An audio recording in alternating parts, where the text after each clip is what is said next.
Hello प्यारे बच्चों, कैसे हैं आप लोग। उम्मीद करते हैं कि सभी लोग मस्त होंगे, स्वस्थ होंगे, एकदम जबरदस्त होंगे। तो प्यारे बच्चों, सबसे पहले तो आप सभी का स्वागत करते हैं आपके और अपने इस विश्वसनीय चैनल विकास सर क्लासेस में। तो आज हम लोग कक्षा 10 की फिजिक्स स्टार्ट कर रहे हैं, वो भी एकदम शून्य से। पहला चैप्टर है प्रकाश का परावर्तन। आज हम लोग प्रकाश के परावर्तन को बहुत ही विस्तार से और बहुत ही सरल व सूक्ष्म शब्दों में सीखने वाले हैं। ठीक है प्यारे बच्चों, तो सभी लोग वीडियो को शेयर करिएगा। चलिए आज का सेशन हम लोग स्टार्ट कर रहे हैं। प्रकाश के परावर्तन में दो पार्ट है, एक तो है समतल पृष्ठों पर प्रकाश का परावर्तन और एक है गोलीय पृष्ठों पर प्रकाश का परावर्तन। तो आज की वीडियो में हम लोग टोटली समतल पृष्ठों पर प्रकाश के परावर्तन पर ही चर्चा करने वाले हैं। ठीक है, तो चलिए स्टार्ट करते हैं आज की क्लास। तो चैप्टर का नाम बना लीजिएगा सभी लोग,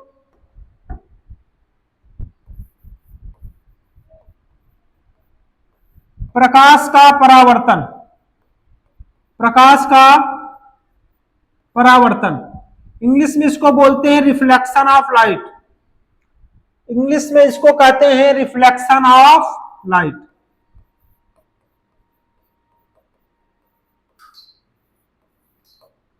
रिफ्लेक्शन ऑफ लाइट,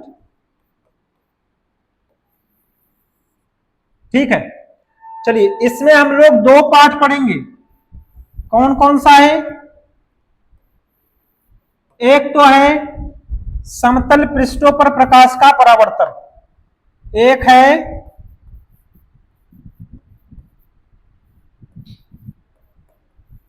समतल पृष्ठों पर प्रकाश का परावर्तन, और दूसरा है गोलीय पृष्ठों पर प्रकाश का परावर्तन। दूसरा क्या है?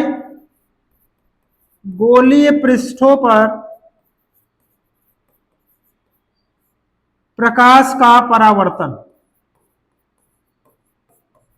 ठीक है, चलिए सबसे पहले तो हम लोग ये जान लेते हैं कि प्रकाश होता क्या है, तब इसके बाद हम लोग प्रकाश के परावर्तन को जानेंगे।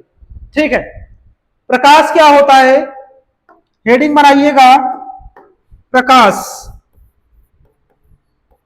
प्रकाश को इंग्लिश में बोलते हैं लाइट। प्रकाश कुछ नहीं है बच्चों, प्रकाश कुछ नहीं है, कुछ नहीं है, कुछ नहीं है। देखिए, जैसे आप जिस कमरे में बैठ करके क्लास ले रहे हैं, उस कमरे में बिल्कुल कहीं से भी कोई प्रकाश ना रहे। बोले तो सारे खिड़की और दरवाजे को बंद कर दीजिए, इसके बाद लाइट को भी ऑफ रखिए, तो अंधेरा रहेगा। अंधेरे में हम वस्तुओं को देख पाएंगे? नहीं देख पाएंगे। जैसे ही स्विच को ऑन कर दिया जाएगा तो कमरे में क्या होगा? प्रकाश हो जाएगा। प्रकाश होने के बाद आप क्या करोगे? आप हाथ पैर चलाओगे। अगर ऐसा कर रहे हो तो आपकी मानसिक संतुलन गड़बड़ है, ऐसा मत करना। आपके साथ क्या होगा? जैसे ही लाइट आएगी कमरे में, वैसे ही आपकी आंखें जो हैं ऐसे करके फैल जाएंगी, मतलब चौक हो जाओगे ना। तो आपके साथ क्या होगा उस समय? जब लाइट आएगी कमरे में तो आपके साथ क्या होगा? कुछ नहीं होगा, बस जो वस्तुएं कमरे में रखी हुई है वो दिखाई देने लगेगी। ठीक है, उधर मेज रखा है, उधर कुर्सी रखी है, उधर फर्नीचर का कोई पार्ट है वो रखा है, इधर कॉपी रखा है, उधर किताब रखा है। ये सारी वस्तुएं कब दिखी? जब कमरे में क्या हुआ? प्रकाश आया। मतलब प्रकाश एक प्रकार की ऊर्जा है जो हमें दिखाई दी। ये प्रकाश हमारी आंखों को या फिर हमें एक ऊर्जा दिया ना, उसी ऊर्जा के माध्यम से हम क्या किए? वस्तुओं को देख पाए। मतलब हम ये कह सकते हैं कि प्रकाश एक प्रकार की ऊर्जा है जो हमारे दृष्टि ज्ञान को जागृत करती है, अर्थात हमारे आंखों को उत्तेजित कर वस्तुओं का आभास कराती है। समझ में आया? या फिर आप सीधा सीधा ये भी कह सकते हो, प्रकाश एक प्रकार का वह साधन है जो हमें अंधेरे में रखे वस्तुओं को देखने में सहायता प्रदान। Any doubt? चलिए अब हमने जो चीजें बताया वही चीजों को आराम आराम से लिखते हैं। सभी लोग कॉपी कलम लेकर के बैठ जाइए और सभी लोग मेरे साथ साथ लिखिएगा। ठीक है, चलिए प्रकाश क्या है? प्रकाश एक प्रकार की ऊर्जा है। प्रकाश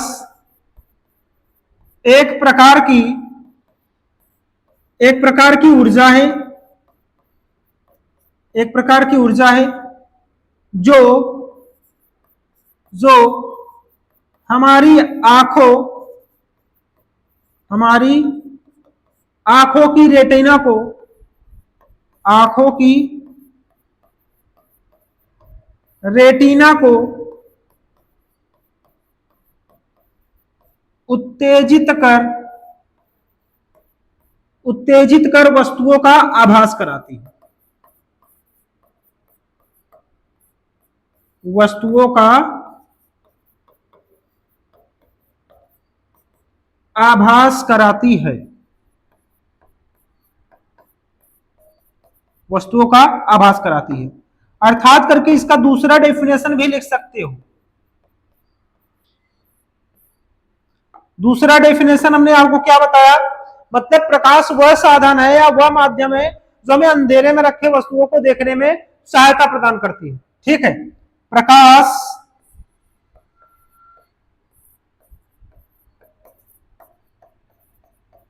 वह साधन है, सर क्या लिख रहे हैं, वह साधन है, वह साधन या माध्यम है जो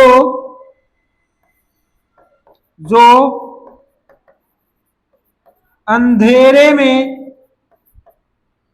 रखी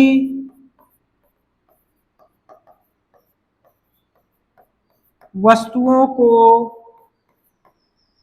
देखने में सहायता प्रदान करती है, देखने में सहायता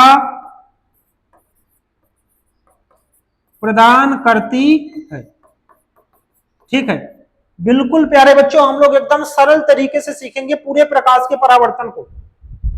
ठीक है, आप लोग बिना स्किप किए अगर वीडियो को अंत तक देखते हो तो ये गारंटी के साथ कहते हैं कि आपको ये समतल पृष्ठों पर प्रकाश का परावर्तन बिल्कुल पूरी तरह से कंप्लीट हो जाएगा। ठीक है, आपको ये पूरी तरह से आने लगेगा। चलिए आगे चले, कोई दिक्कत यहां तक किसी को कोई समस्या नहीं है? चलिए अब आगे चलते हैं। ठीक है, अब हम लोग सीखेंगे प्रकाश स्रोत। प्रकाश स्रोत हेडिंग बना लीजिएगा, प्रकाश स्रोत, प्रकाश स्रोत। प्रकाश स्रोत क्या है बच्चों? स्रोत का मतलब होता है साधन। स्रोत का मतलब क्या होता है? साधन। इस स्रोत का मतलब है साधन। ठीक है, स्रोत का क्या मतलब है? साधन। साधन का मतलब माध्यम, मतलब जहां से प्रकाश उत्पन्न होता है, अर्थात जहां से प्रकाश उत्सर्जित होता है उसी को तो माध्यम कहेंगे, उसी को तो साधन कहेंगे। मतलब प्रकाश में कहां से प्राप्त होता है? प्रकाश में दो तरह से प्राप्त होता है, एक तो चमकदार वाला प्रकाश होता है और एक तो स्वयं जो जलता है वो प्रकाश होता है। मतलब हम ये कह सकते हैं कि प्रकाश जो है ये दो तरह से उत्पन्न होता है या दो माध्यमों से उत्पन्न होता है। एक तो होता है दीप्त प्रकाश स्रोत, एक क्या होता है? दीप्त प्रकाश स्रोत। ठीक है, दीप्त प्रकाश स्रोत। और दूसरा है अदीप्त प्रकाश स्रोत। क्या है? अदीप्त प्रकाश स्रोत। ठीक है, अदीप्त प्रकाश स्रोत। चलिए अब यहां पर समझिए दीप्त प्रकाश स्रोत क्या होता है। मतलब जो स्वतः प्रकाश उत्सर्जित करे। क्या? जो स्वतः प्रकाश उत्सर्जित करे,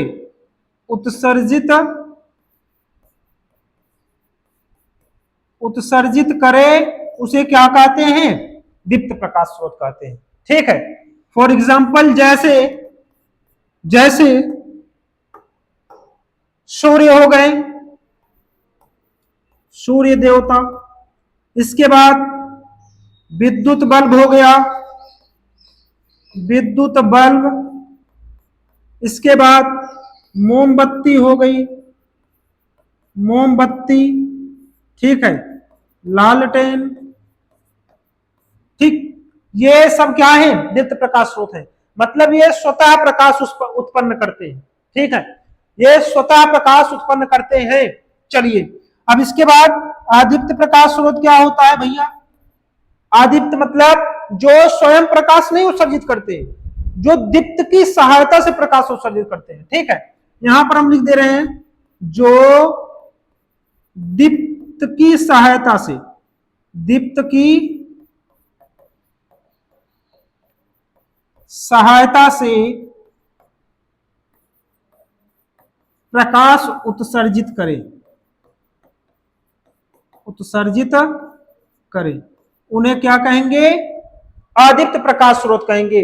मतलब ये स्वतः प्रकाश उत्सर्जित नहीं करते, ये दीप्त के माध्यम से क्या करते हैं? प्रकाश को उत्सर्जित करते हैं। अर्थात एग्जाम्पल में हम लोग ये लिख लेंगे, जैसे जैसे हो गया भैया चंद्रमा, चंद्रमा, तारे और कांच आज। मतलब हम यह कह सकते हैं कि जो चमकने वाली वस्तुएं होती है वो क्या होती है? अदीप्त प्रकाश स्रोत होती है, अर्थात अदीप्त प्रकाश को उत्सर्जित करती है। समझ में आया? चलिए, यहां तक किसी को कोई दिक्कत नहीं है। चलिए अब हम लोग आगे चलते हैं, प्रकाश के गुणों को सीखते हैं। ठीक है, प्रकाश का गुण क्या होता है भैया? एक एक करके हम लोग कम से कम 6-7 पॉइंट को सीखते हैं, एकदम मजे तरीके से और बिल्कुल सरल तरीके से। बिल्कुल घबराना नहीं है, आपको वीडियो के अंत तक बने रहना है, तभी हम आपको कुछ सिखा पाएंगे।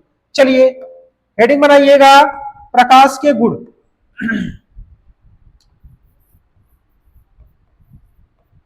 प्रकाश के गुण।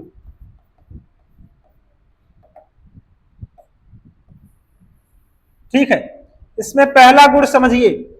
पहला गुण तो यह है प्रकाश हमें दिखाई नहीं देती, परंतु प्रकाश के होने से हमें वस्तुएं दिखाई देती है। आप बताइए, आप जिस कमरे में बैठे हो, आप अगर देख रहे हो किनारे पर कुर्सी रखी हुई है, उस किनारे पर मेज रखी हुई है, तो किसके माध्यम से देख पा रहे हो? अंधेरा था तो नहीं देख पा रहे थे, लेकिन अब ऐसा क्या हुआ जिससे वो वस्तुएं दिखाई देने लगी? तो भैया उसका वजह है कि प्रकाश है कमरे। प्रकाश थोड़ी नहीं देख रहे हो आप। अगर आप मोबाइल से मेरी वीडियो देख रहे हो, मोबाइल को कैसे देख पा रहे हो? प्रकाश है तभी तो मोबाइल को देख पा रहे हो। मतलब प्रकाश स्वयं अदृश्य होती है, परंतु प्रकाश की उपस्थिति में हमें वस्तुएं दिखाई देती है। तो यहां पर ये पॉइंट लिखेंगे, प्रकाश प्रकाश स्वयं अदृश्य होती है, स्वयं अदृश्य होती है, परंतु इसकी उपस्थिति में, परंतु इसकी उपस्थिति में हमें वस्तुएं दिखाई देती हैं, हमें वस्तुएं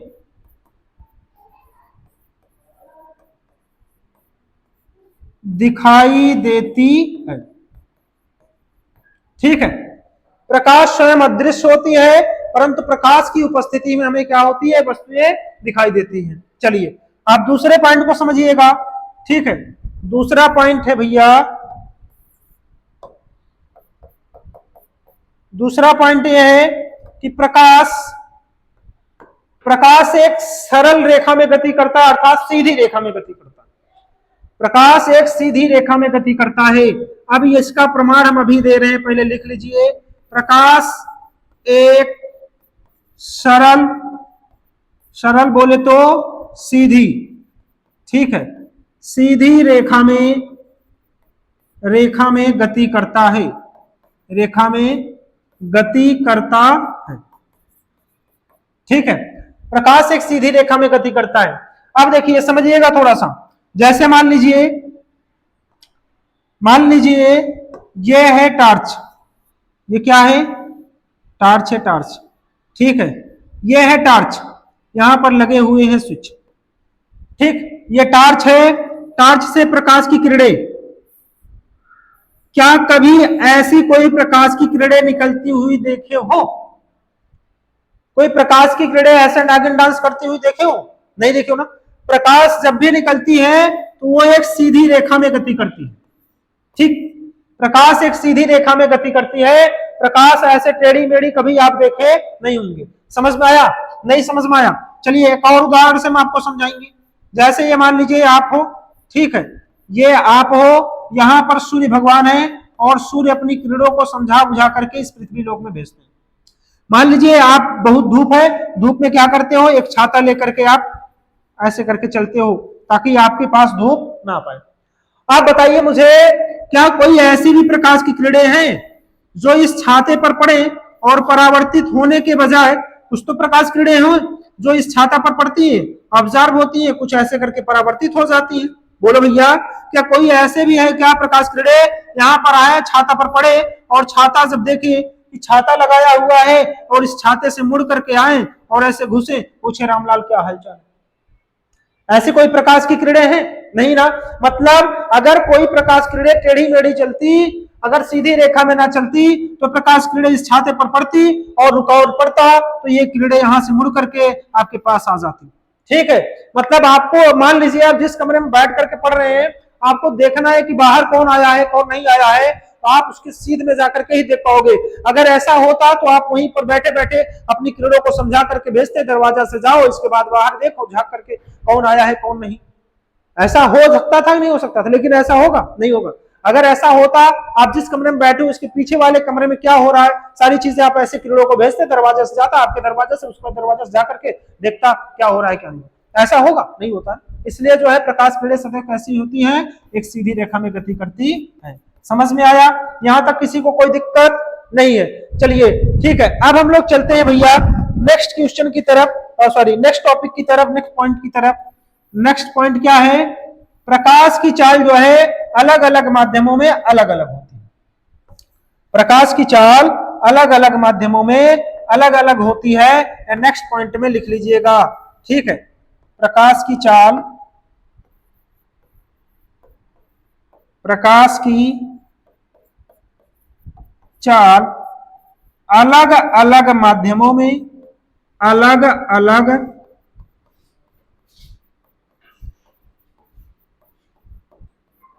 माध्यमों में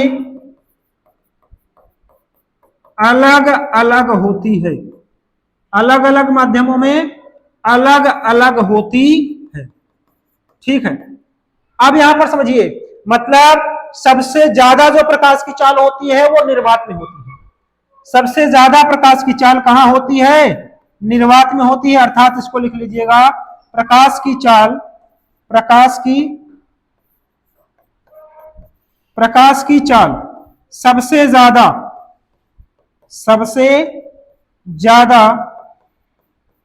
ज्यादा होती है निर्वात में। कहां होती है? निर्वात में। निर्वात में कितना होती है? 3 × 10⁸ मीटर पर सेकंड। ठीक है, निर्वात में सबसे ज्यादा होती है प्रकाश की चाल। इसके बाद सबसे कम होती है भैया हीरे में। सबसे कम कहां होती है? सबसे कम होती है हीरे में। ठीक है, हीरे में होती है प्रकाश की चाल 2.25 × 10⁸ मीटर पर सेकंड। ठीक है, यहां तक समझ में आया? किसी को कोई दिक्कत नहीं है? चलिए अब हम लोग चलते हैं नेक्स्ट स्लाइड पर, नेक्स्ट पॉइंट की ओर। ठीक है, चलिए, प्रकाश एक विद्युत चुंबकीय तरंगों के रूप में गति करता है। मतलब हम यह कह सकते हैं कि प्रकाश के अंदर एक ऐसा गुण होता है जो नागिन डांस करता है। तरंगे क्या होती है? ठीक है, तरंगे क्या होती है? जो नागिन डांस करते हुए जाती है। मतलब प्रकाश के चाल में एक गुण होता है जो प्रकाश चुंबकीय तरंगों के रूप में गति करता है। तो प्यारे बच्चों, विद्युत चुंबकीय तरंगे क्या होती हैं, इसको शायद आपके सामने डिराइव कर पाना बहुत मुश्किल है, आपको समझ में नहीं आएगा। बस इतना समझना कि वो प्रकाश की किरणें जो होती हैं वो खुद में अंदर की तरफ ऐसे करके सुरंग और गर्त में चलती है।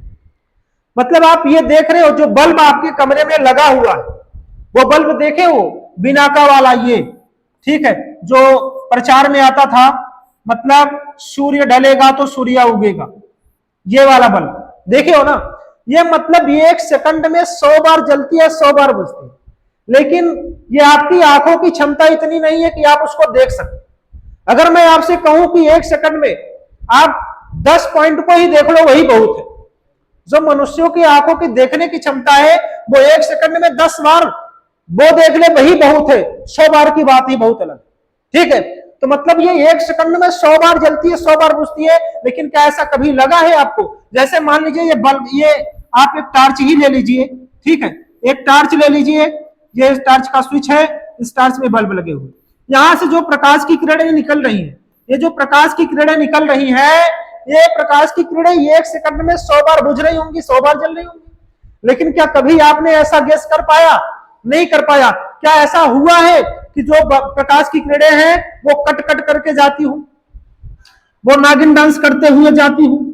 ऐसा कभी हुआ? नहीं हुआ ना। मतलब जो प्रकाश की किरणें हैं वो सीधी रेखा में चलती है, लेकिन इसके भीतर एक ऐसा गुण होता है कि वो ये ऐसे में वास्तव में होती है। मतलब 1 सेकंड में 100 बार बुझी, 100 बार जली, तो इसका मतलब क्या हुआ?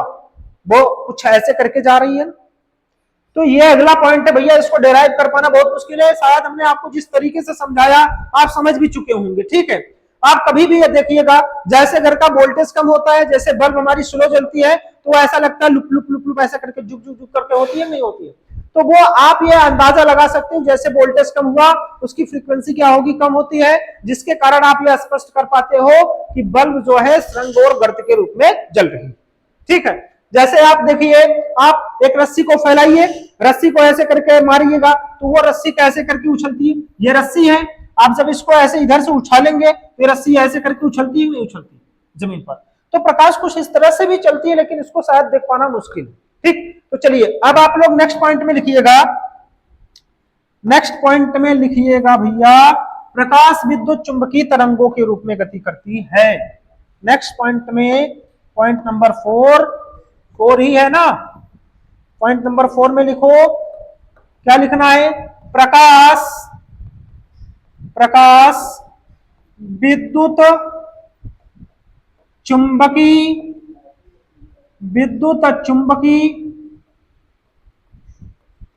तरंगों के रूप में गति करता है। ठीक है, ये पॉइंट हो गया, प्रकाश विद्युत चुंबकीय तरंगों के रूप में गति करता है। चलिए अब भैया हम लोग नेक्स्ट पॉइंट में समझेंगे, जो प्रकाश की किरणें हैं, ठीक है, प्रकाश की किरणें हैं, ये अलग अलग माध्यमों पर निर्भर करती है। मतलब माध्यम 3 प्रकार के होते हैं, पहले तो ये सीख लो अगले पॉइंट में। ठीक है, अगले पॉइंट में समझिएगा, प्रकाशिक माध्यम।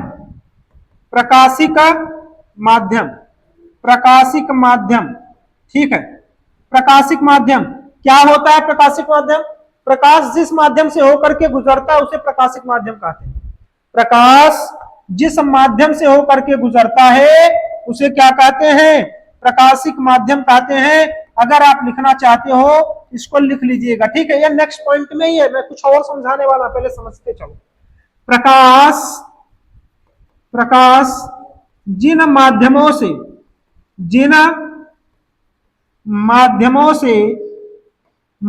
से होकर गुजरता है उन्हें प्रकाशिक माध्यम कहते हैं। उन्हें प्रकाशिक माध्यम कहते हैं। ठीक है, ये 3 तरह के होते हैं प्यारे बच्चों, प्रकाशिक माध्यम, ये 3 तरह के होते हैं। थोड़ी सी मेरी बातों को ध्यान से समझना। ठीक है, 3 तरह के होते हैं। पहला है पारदर्शी माध्यम। पारदर्शी का मतलब होता है वे माध्यम जिनसे प्रकाश की किरणें आर पार चली जाए, या प्रकाश के अधिकांश किरणें आर पार चली जाए। पहला क्या है? पारदर्शी माध्यम। पहला है पारदर्शी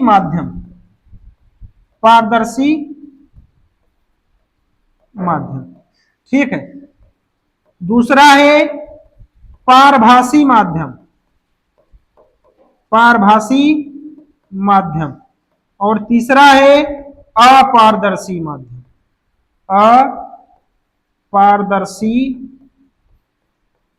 माध्यम।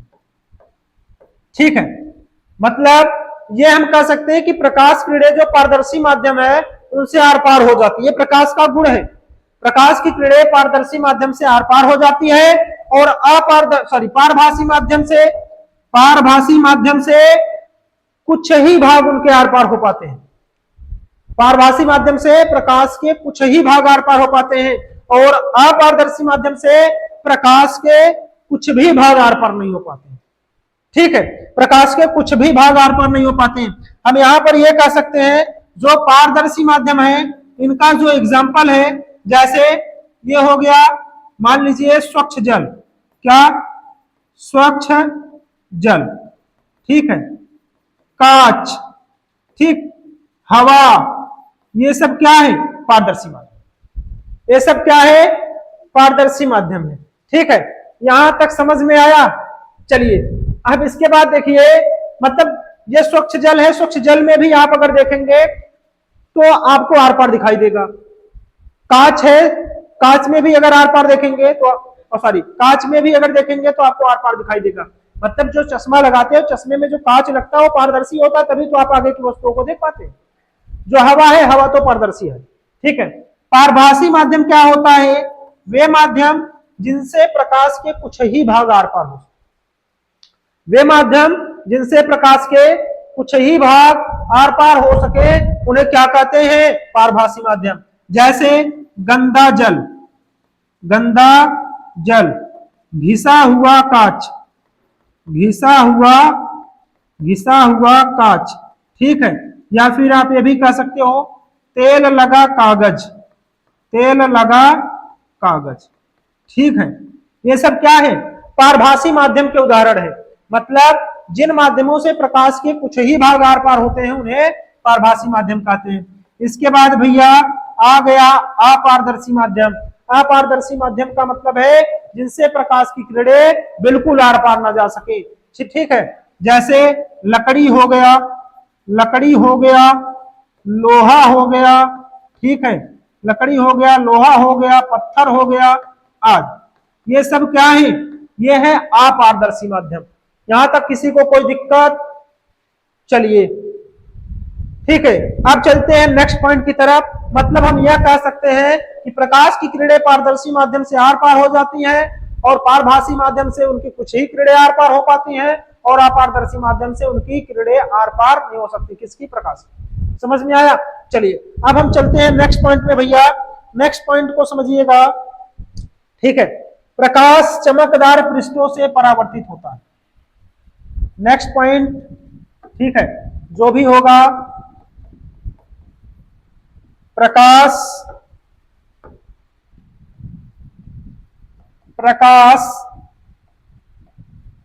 चमकदार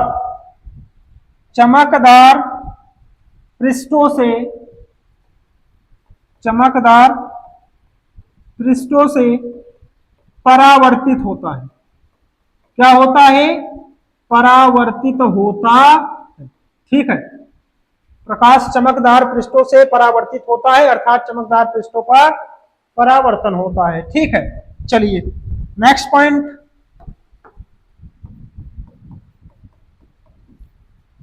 नेक्स्ट पॉइंट में समझिएगा, जब प्रकाश की किरणें एक पारदर्शी माध्यम से दूसरे पारदर्शी माध्यम में जाती है तो प्रकाश का क्या होता है? अपवर्तन होता है। बस इतना लिखिएगा, प्रकाश का अपवर्तन होता है, प्रकाश का अपवर्तन होता है, अपवर्तन होता है, ठीक है। और अपवर्तन क्या है हम लोग नेक्स्ट टॉपिक में समझेंगे, लेकिन यहां पर मैं बता दे रहा हूं, जब कोई प्रकाश किरण एक पारदर्शी माध्यम से दूसरे पारदर्शी माध्यम में जाता है तो अपने मार्ग से थोड़ा सा विचलित हो जाता है और इसी घटना को क्या कहते हैं? प्रकाश का अपवर्तन कहते हैं। अब भैया नेक्स्ट पॉइंट में देखिएगा, ठीक है। नेक्स्ट पॉइंट में है कि जो दृश्य प्रकाश है, जो दिखने वाली प्रकाश है, उसका तरंगदैर्घ्य 3900 एंगस्ट्रॉम से 7800 होता है, लेकिन आप लोग 4000 से 8000 सीधा सीधा जाते हैं, कोई दिक्कत नहीं, ठीक है। दृश्य प्रकाश की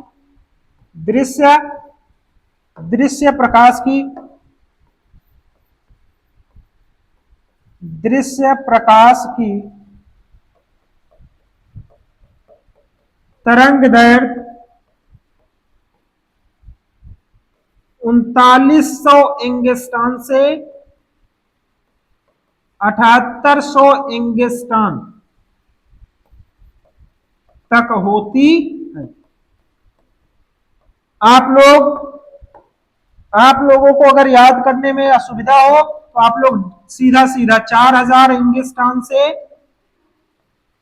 8000 एंगस्ट्रॉम ये याद रख लीजिएगा, ठीक है। 4000 एंगस्ट्रॉम से 8000 एंगस्ट्रॉम, सीधा सीधा याद रखिएगा।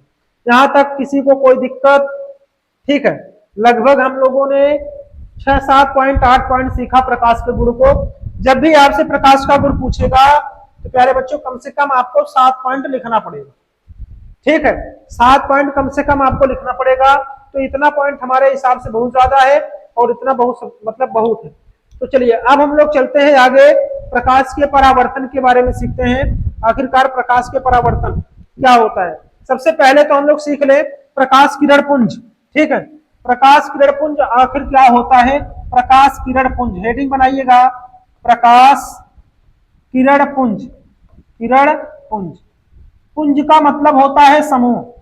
पुंज का मतलब क्या होता है? समूह। प्रकाश के किरणों के समूह को प्रकाश किरण पुंज ऐसे समझो, बस सीधा सीधा। प्रकाश किरणों के समूह को क्या कहेंगे? प्रकाश किरण पुंज कहेंगे। ठीक है, अब ये 3 प्रकार की होती है। कौन कौन सी? एक तो होता है अभिसारी प्रकाश किरण पुंज, एक होता है अभिसारी प्रकाश किरण पुंज। ठीक है, अभिसारी प्रकाश किरण पुंज, और दूसरा होता है अपसारी प्रकाश किरण पुंज। अपसारी प्रकाश किरण पुंज, प्रकाश किरण पुंज, और तीसरा होता है समांतर प्रकाश किरण पुंज, प्रकाश किरण पुंज। ठीक है, समझिए अपसारी क्या होता है, अभिसारी क्या होता है और समांतर क्या होता है। जब अभिसारी का मतलब होता है सिकुड़ना, यहां पर एक नोट पॉइंट करके लिखिएगा। ठीक है, तो आपको समझ में आ जाएगा। अभिसारी का मतलब होता है सिकुड़ना। अभिसारी का मतलब क्या होता है? सिकुड़ना, सिकुड़ना। ठीक है, और अपसारी का मतलब होता है प्यारे बच्चों फैलना। अपसारी का मतलब क्या होता है? फैलना। और समांतर का मतलब सीधा, समांतर का मतलब सीधा। ये बात आप याद रखिएगा। ठीक है, ये बात याद रखिएगा। अभिसारी का मतलब सिकुड़ना, अपसारी का मतलब फैलना और समांतर का मतलब सीधा। मतलब हम ये कह सकते हैं जब किसी बिंदु पर प्रकाश की किरणें आती हुई प्रतीत होती है, जब किसी बिंदु पर प्रकाश की किरणें आती हुई प्रतीत होती है तो उसे क्या कहते हैं? अभिसारी प्रकाश किरण पुंज कहते हैं। ठीक है, और जब किसी बिंदु से प्रकाश की किरणें आती हुई प्रतीत होती है, जब किसी बिंदु से प्रकाश की किरणें आती हुई प्रतीत होती है तो उसे कहते हैं अपसारी किरण पुंज। क्या कहते हैं? अपसारी किरण पुंज। यहां पर देखिए प्रकाश की किरणें सिकुड़ रही है और यहां पर प्रकाश की किरणें फैल रही है ना, वही तो हमने बताया। अपसारी का मतलब फैलना, अभिसारी का मतलब सिकुड़ना।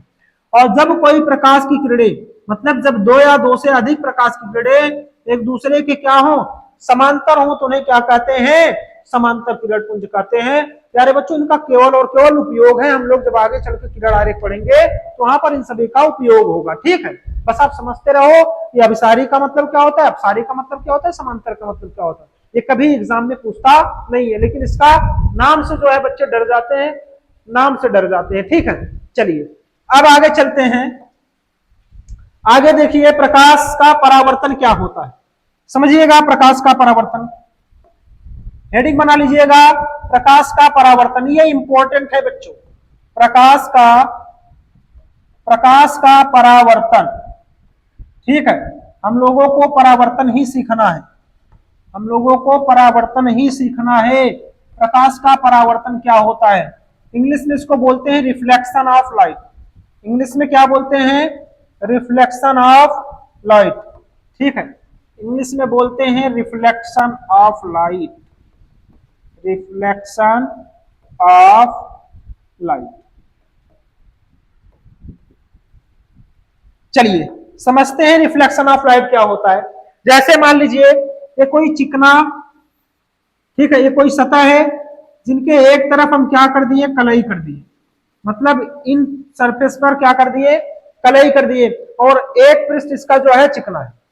जब कोई प्रकाश की किरणें किसी चिकने व पालिशदार तल पर आकर टकराती है और टकराने के बाद पुनः उसी माध्यम में वापस लौट जाती है, आकर टकराती है और टकराने के बाद पुनः उसी माध्यम में वापस लौट जाती है, तो इस घटना को क्या कहते हैं? प्रकाश का परावर्तन कहते हैं। ये जो तल होता है, जो पृष्ठ होता है, इसके लंबवत मान लेते हैं एक बिंदु P है, ठीक है, इसको बोलते हैं प्रकाशिक केंद्र। क्या बोलते हैं?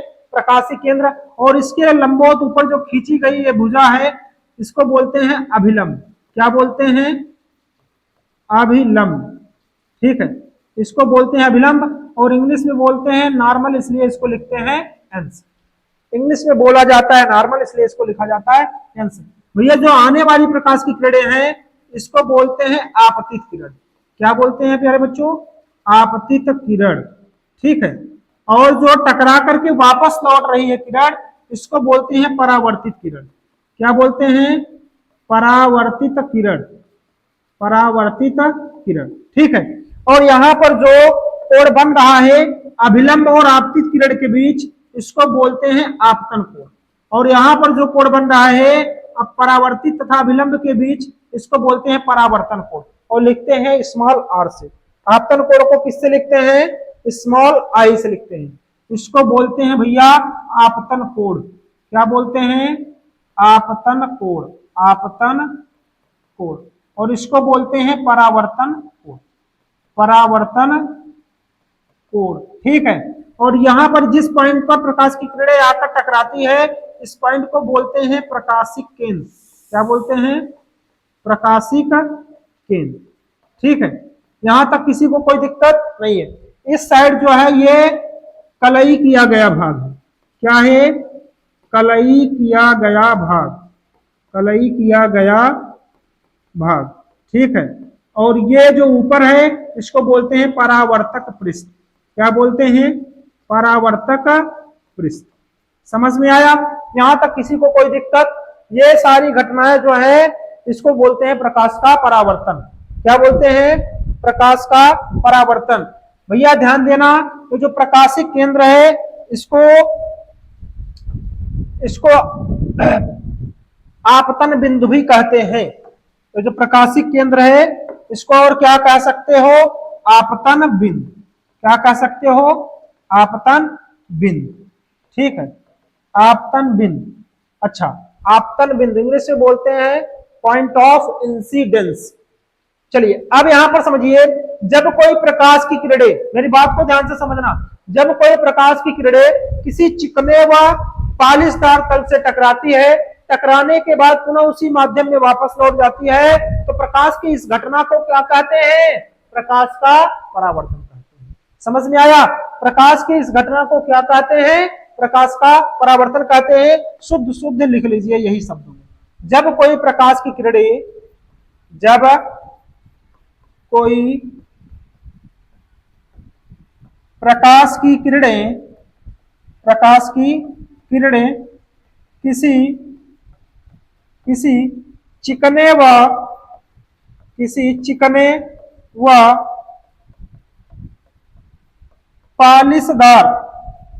पालिशदार सतह से टकराती है, सतह से टकराती है, तो टकराने के बाद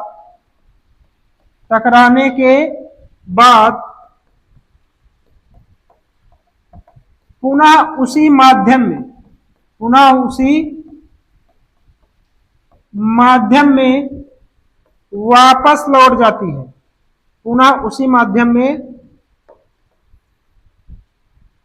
वापस लौट जाती है, वापस लौट जाती है। तो प्रकाश के इसी घटना को प्रकाश का परावर्तन कहते हैं। प्रकाश का परावर्तन कहते, ठीक है। समझ में आया प्रकाश का परावर्तन क्या होता है?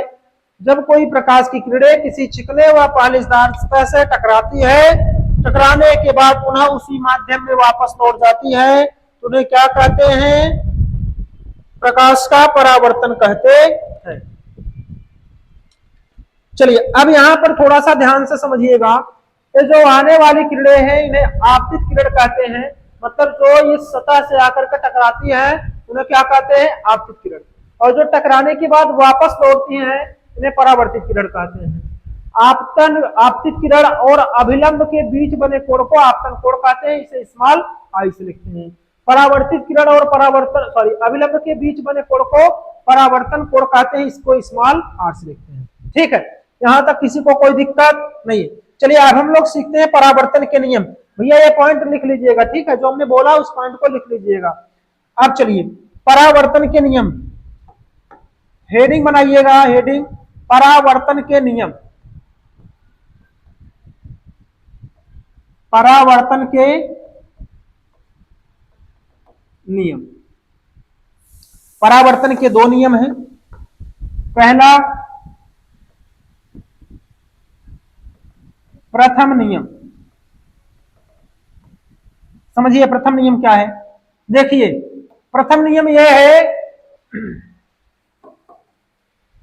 प्रथम नियम यह है भैया कि जो आपतित किरण है और परावर्तित किरण तथा आपतन बिंदु पर डाला गया अभिलंब तीनों परावर्तक पृष्ठ के एक ही तल में होते हैं। ठीक है, ये प्रथम नियम है। आपतित किरण, आपतित किरण, परावर्तित किरण, परावर्तित किरण तथा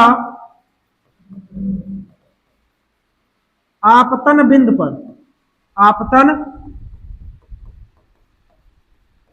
बिंदु पर डाला गया लंब, डाला गया लंब तीनों परावर्तक पृष्ठ के, परावर्तक पृष्ठ के एक ही तल में होते हैं, एक ही तल में होते हैं। ठीक है, ये पहला नियम।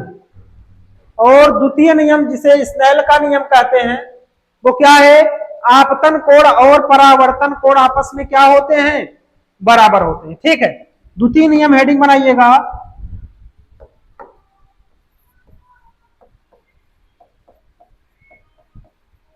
द्वितीय नियम। जो आपतन कोण है भैया द्वितीय नियम को ही स्नेल का नियम कहते हैं, द्वितीय नियम को ही क्या कहते हैं? स्नेल का नियम कहते हैं। चलिए पहले इसको लिख लेते हैं। मतलब जो आपतन कोण है, आपतन कोण सदैव सदैव परावर्तन कोण के बराबर होता है, परावर्तन कोण के बराबर होता है, बराबर होता। मतलब कोण आई बराबर है कोण आर। समझ में आया? इसी को स्नेल का नियम कहते हैं। इन्हें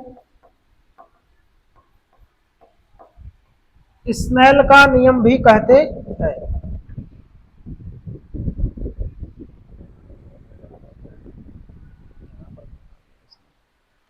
सॉरी, ये स्नेल का नियम यहां पर नहीं है प्यारे बच्चों, ये है परावर्तन अपवर्तन में है। ठीक है, तो स्नेल का नियम नहीं कहते।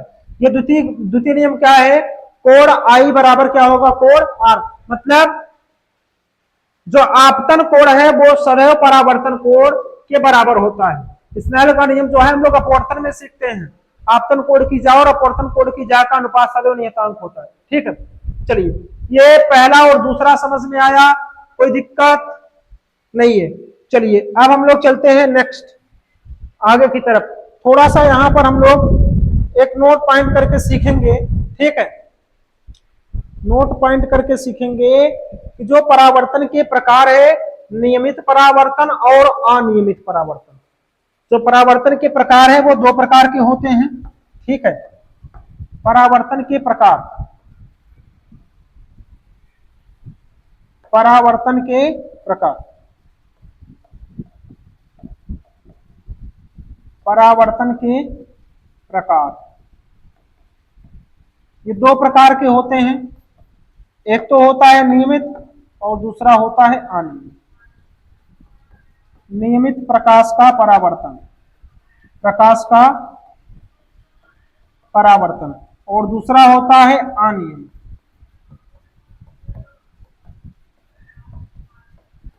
प्रकाश का परावर्तन। ठीक है, सीखिए नियमित प्रकाश का परावर्तन क्या होता है, अनियमित। जब कोई प्रकाश की किरणें किसी समतल चिकने पृष्ठ पर परावर्तित होती है, मतलब एक नहीं दो तीन प्रकाश की किरणें किसी समतल पृष्ठों पर परावर्तित होती है और परावर्तन के पश्चात सभी प्रकाश की किरणें एक समांतर परावर्तित होती है, इसे बोलते हैं नियमित प्रकाश का परावर्तन। ठीक है, जब सभी प्रकाश की किरणें अपवर्तन के पश्चात जब परावर्तित होती है वो समांतर परावर्तित होती है तो इसे क्या कहते हैं, नियमित प्रकाश का परावर्तन। और मान लीजिए कोई इस तरह का सरफेस है और इस तरह के सरफेस पर अगर कोई प्रकाश की किरणें अपवर्तित होगी, यहाँ पर जो होगी वो इधर जाएगी, यहाँ पर जो होगी वो इधर आएगी। ठीक है, बोलो भैया, ये यहाँ पर ऐसे, फिर यहाँ पर जो प्रकाश किरण अपवर्तित होगी वो इधर जाएगी ना, मतलब ये अनियमित रूप है। ये क्या है, अनियमित रूप है। जब प्रकाश की किरणें परावर्तन के पश्चात एक दूसरे के समांतर नहीं होती है तो उसे क्या कहते हैं, अनियमित प्रकाश का परावर्तन कहते हैं। ठीक है, ये अगले पॉइंट में होगा और ये नोट पॉइंट करके लिख लीजिएगा, बाकी इसका यूज है। ठीक है, इसका यूज है। चलिए अब हम लोग आ जाते हैं प्रकाश की उत्क्रमणीयता पर। अच्छा, आप मुझे बताइए, अगर मैं आपसे एक सवाल करूं, ये मान लीजिए कोई चलिए यहां पर समझिए, नेक्स्ट स्लाइड पर अगर आपसे क्वेश्चन करूं, यदि कोई परावर्तक पृष्ठ है, ठीक है, अभिलंब ये हो गया, ये अभिलंब हो गया, आपतित किरण और अभिलंब के बीच अगर बना कोण 45 अंश है तो परावर्तित किरण और अभिलंब के बीच बने कोण का मान बताओ, तो कितना होगा। अभी अभी हमने आपको क्या बताया, कोण आई बराबर होता है कोण आर, जितना आई होगा उतना आर होगा। मतलब अगर ये कोण 45 अंश है तो कोण आर भी कितना होगा, 45 अंश ही होगा। तो इसका मान कितना आएगा, 45।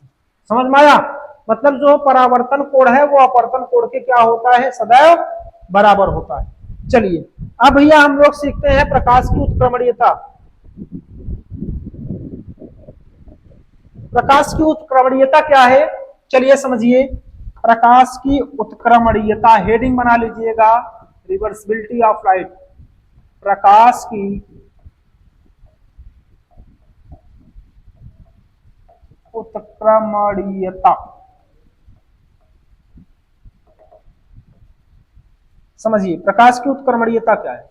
जैसे कोई प्रकाश की किरण किसी चिकने व पालिशदार सतह पर आकर टकराती है, टकरा करके पुनः उसी माध्यम में वापस लौट जाती है, यह है अभिलंब। ठीक है, यह है अभिलंब,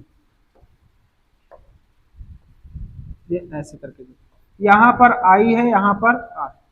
अच्छा, यही अगर हम प्रकाश की किरणों की दिशा उलट दें, मतलब जो आपतित किरण है, जो परावर्तित किरण है, अब हम आपतित किरण की तरह कर दें तो आपतित किरण भी परावर्तित किरण की भांति व्यवहार करने लगता है।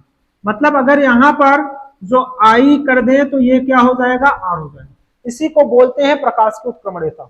मतलब यदि हम परावर्तित प्रकाश की किरणों को आपतित प्रकाश की किरण कर दे तो आपतित प्रकाश की किरण परावर्तित किरण की भांति व्यवहार करने लगता है। इसी को क्या बोलते हैं, प्रकाश की उत्क्रमणीयता कहते हैं। समझ में आया, यहां तक किसी को कोई दिक्कत नहीं है। चलिए अब हम लोग समझते हैं कि प्रतिबिंब क्या है। ठीक है, प्रतिबिंब क्या होता है, प्रतिबिंब हेडिंग बनाइएगा सभी लोग, प्रतिबिंब।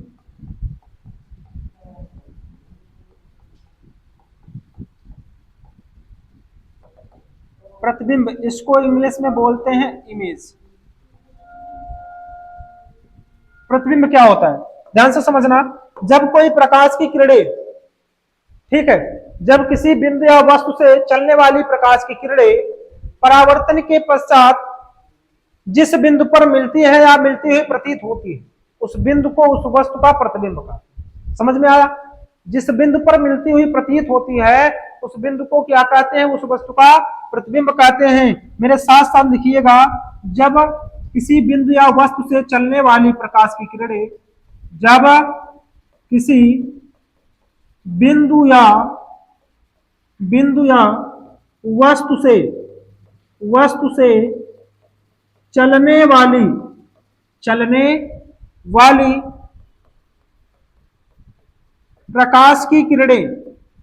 प्रकाश की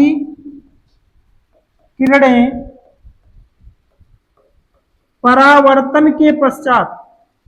परावर्तन के पश्चात जिस बिंदु पर मिलती हैं, जिस बिंदु पर मिलती है या मिलती हुई प्रतीत होती है, मिलती हुई प्रतीत होती है, तो उस बिंदु को उस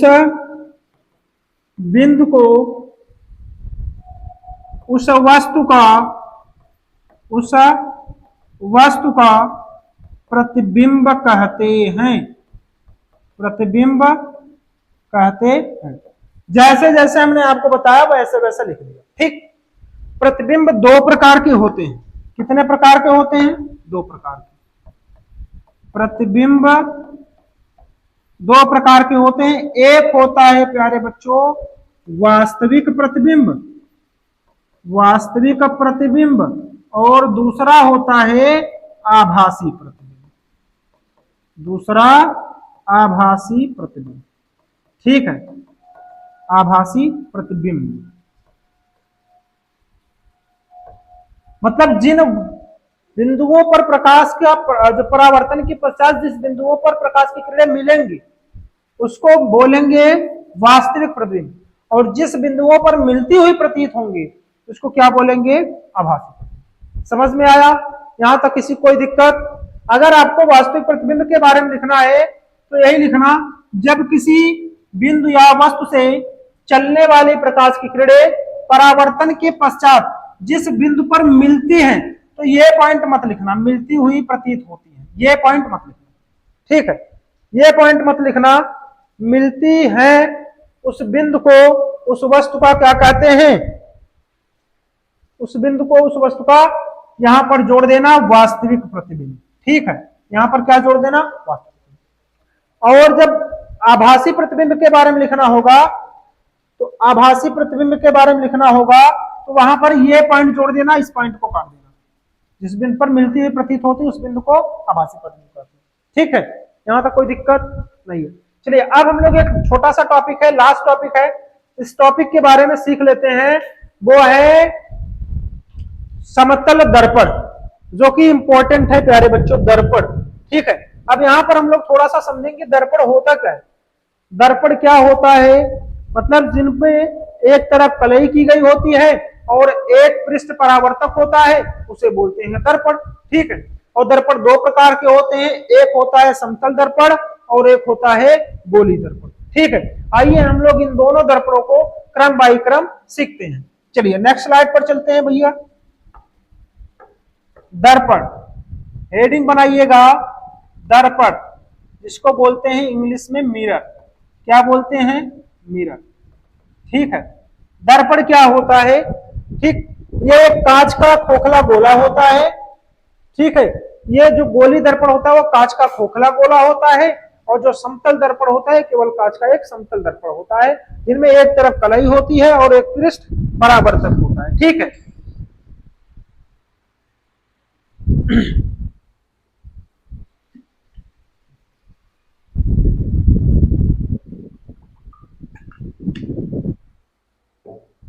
चलिए दर्पण दो प्रकार के होते हैं, एक होता है समतल दर्पण, और दूसरा होता है गोली दर्पण। ठीक है, गोली दर्पण। अब गोली दर्पण एक कांच का एक खोखला गोला होता है, समतल दर्पण एक कांच का समतल दर्पण होता है जिसके एक तरफ कलई होती है और एक पृष्ठ परावर्तक होता है। ठीक है, एक पृष्ठ परावर्तक होता है। ये समतल दर्पण हो गया और ये कुछ इस प्रकार से होता है। ठीक, ये दो प्रकार के होते हैं, एक अवतल होता है और एक उत्तल होता है। जिन पर कलई उभरे हुए पृष्ठ पर होती है उसे उसे अवतल कहते हैं, और जिन पर कलई अंदर हुए अर्थात दबे हुए पृष्ठ पर होती है उसे उत्तल दर्पण कहते हैं, जिन पर हम लोग चर्चा नेक्स्ट वीडियो में करेंगे। ठीक है, तो चलिए अब हम लोग थोड़ा सा समतल दर्पण के बारे में पढ़ लेते हैं और आज का ये लास्ट टॉपिक है। ठीक है, इसके बाद हम लोग गोली दर्पण जो है नेक्स्ट वीडियो में सीखेंगे। चलिए हेडिंग बनाइएगा समतल दर्पण, हेडिंग बना लीजिए समतल दर्पण। समतल दर्पण, ठीक है, समझिएगा समतल दर्पण क्या होता है। ऐसा दर्पण जिनका एक पृष्ठ समतल होता है और दूसरा पृष्ठ क्या होता है,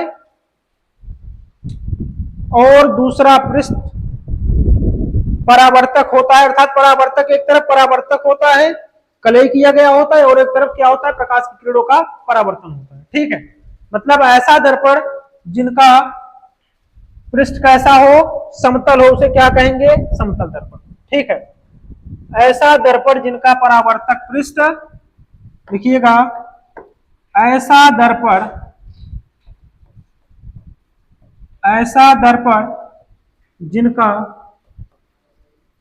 जिनका परावर्तक पृष्ठ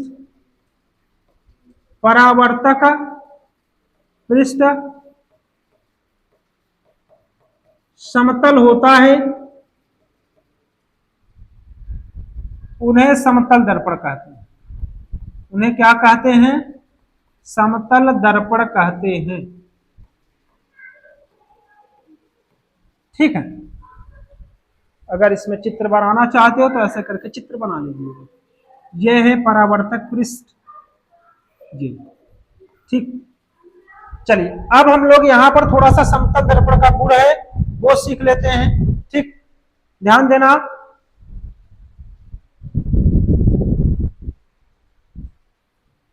हेडिंग बना लीजिएगा समतल दर्पण के गुण।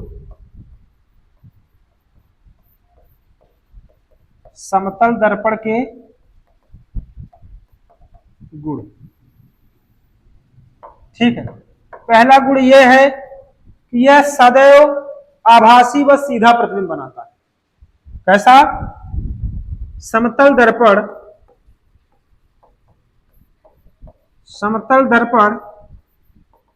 सदैव आभासी व सीधा प्रतिबिंब बनाता है।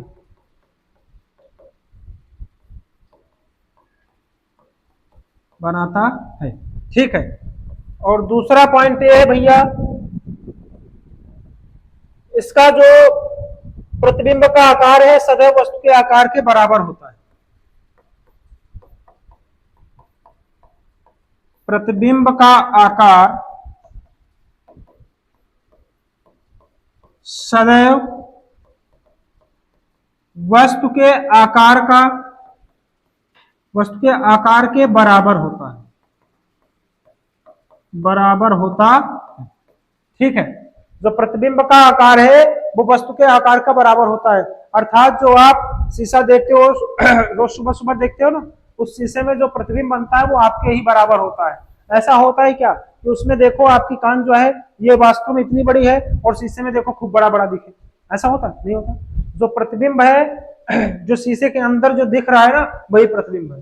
ठीक है, जो शीशे के अंदर दिख रहा है वही क्या है, प्रतिबिंब है। भैया एक बात याद रखना, अगर आप चाहते हो कि आपकी पूरी बॉडी शीशा में दिखे तो शीशे की न्यूनतम ऊंचाई जो है, मतलब कम से कम जो ऊंचाई है वो जितना बड़ा आप हो उसके आधे का होना चाहिए।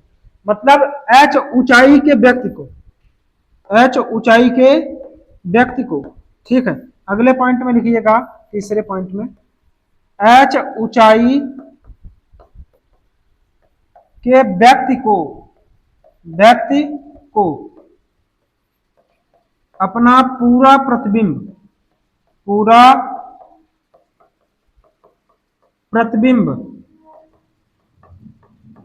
देखने के लिए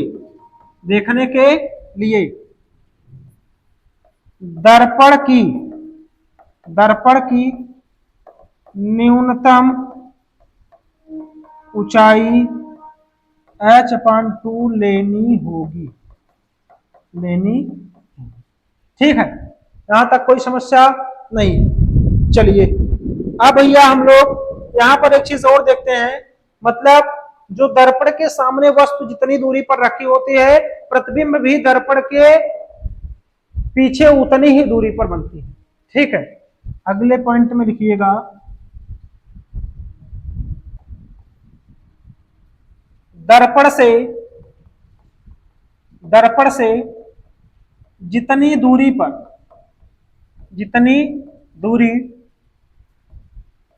आगे वस्तु रखी होती है,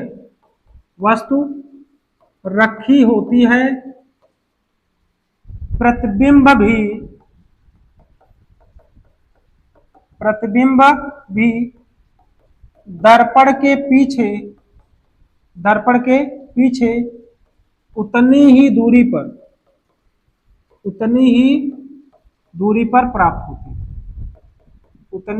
पर प्राप्त होती। ठीक है, यहां तक किसी को कोई दिक्कत नहीं है। एक लास्ट पॉइंट है, 5वां है। ठीक है, जो दर्पण का प्रतिबिंब वस्तु तथा प्रतिबिंब को मिलाने वाली रेखा समतल दर्पण पर क्या होती है? लंब होती है। वस्तु तथा प्रतिबिंब को मिलाने वाली रेखा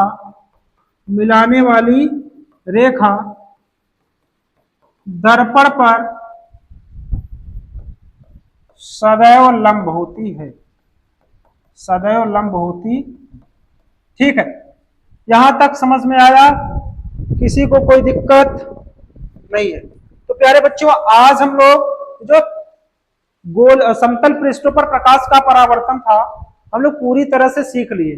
ठीक है, अब हम लोग नेक्स्ट वीडियो में जो है सीखेंगे गोलीय पृष्ठों पर प्रकाश का परावर्तन, जो कि आज की वीडियो में हम लोग पूरी तरह से समतल पृष्ठों पर प्रकाश के परावर्तन को खत्म कर लिया। तो चलिए अब आप लोग इस वीडियो को पूरा देख करके और नेक्स्ट वीडियो के लिए जो है चैनल को अगर नहीं सब्सक्राइब किया हो तो सब्सक्राइब कर लो और बेल आइकन को प्रेस कर लेना, ताकि जो भी वीडियो आए आप तक सबसे पहले पहुंचे। तो प्यारे बच्चों, अब हम लोग इसके आगे नेक्स्ट वीडियो में पढ़ेंगे गोलीय पृष्ठों पर प्रकाश का परावर्तन।